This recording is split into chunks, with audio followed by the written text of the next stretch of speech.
Mas Gibran, jadi saya melihat ini sebagai salah satu indikator pelambatan ekonomi ya. Jadi kalau kita lihat khususnya di kuartal 1 ini memang setelah pasien nomor 1 dan nomor 2 diumumkan, kemudian secara eskalatif dan kemudian membatasi pergerakan ekonomi. Sehingga di bulan Maret ini ya pastinya terdampak begitu. Dan itu adalah salah satu indikator bahwa perekonomian di kuartal 1 tahun 2020 ini ya sepertinya akan terkontraksi cukup dalam gitu ya, sebagaimana juga estimasi dari beberapa pihak. Begitu Mas Hmm. Gibran. Ya, Bung Fitra, kalau tadi juga Bu Sri Mulyani juga mengatakan kalau pertumbuhan ekonomi Indonesia itu hanya berkisar 2,3%. Bahkan skenario terburuknya bisa negatif 0,4%. Begitu untuk pertumbuhan ekonomi kita di tahun 2020 ini. Berarti bisa dikatakan ketika pandemi corona ini terus berlangsung selama 1 tahun ini, tidak ada titik cerah yang bisa kita lihat di tahun 2020 ini. Ya, jadi memang ketika kita melihat dalam tahun 2020 ini kemungkinan besar kontraksi ekonomi akan cukup signifikan karena ini sangat tergantung pada penanganan COVID-19 gitu ya.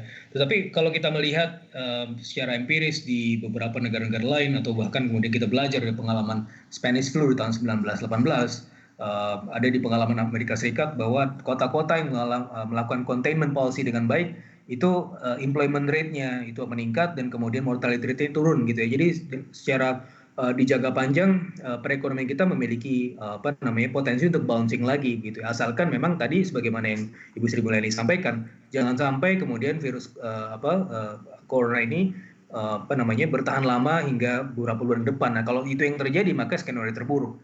Tapi ini kan bisa dibilang hanya merupakan outlook saja ya. Mas Gibran, tentunya tadi ketika kita juga melihat pernyataan dari Bu Sri Mulyani dan juga dari Pak Peri Warjo bahwa ya ini adalah skenario terburuk yang berusaha dijaga oleh pemerintah, baik Bank Indonesia dan juga kemudian Kementerian Keuangan dan juga kementerian-kementerian lain supaya tidak terjadi. Makanya dikeluarkanlah kemudian paket stimulus ini yang 400 triliun. Hmm. Ya, kalau tadi juga Bu Sri Mulyani mengatakan bahwa konsumsi rumah tangga akan paling terdampak begitu, akan paling tertekan. Padahal kita tahu fundamental ekonomi kita juga konsumsi rumah tangga menopang cukup besar PDB kita. Nah, bagaimana? Apakah 400 triliun ini juga kalau kita lihat insentif yang diberikan oleh pemerintah ini sudah cukup untuk bisa mempertahankan agar konsumsi rumah tangga dapat terus bergerak dan juga bisa dikatakan untuk menjaga sebenarnya?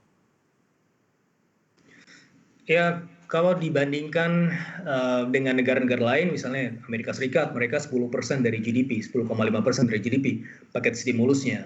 Tetapi kita tidak memiliki keleluasan itu karena memang kapasitas fiskal kita terbatas. Jadi jumlah yang 400 triliun ini sebenarnya sudah merupakan angka yang besar sekali gitu ya. Jadi berdasarkan hitung-hitungan saya sebenarnya 200 triliun saja itu sebenarnya juga sudah cukup untuk minimum support lah ya. Nah, apalagi ditambah dengan 400 triliun gitu. Jadi 400 triliun ini merupakan suatu hal yang saya rasa ini mampu untuk menjadi bantal untuk perekonomian. Tapi untuk 400 triliun ini tentunya kita harus melihatnya dalam perspektif jangka pendek, menengah, dan panjang ya.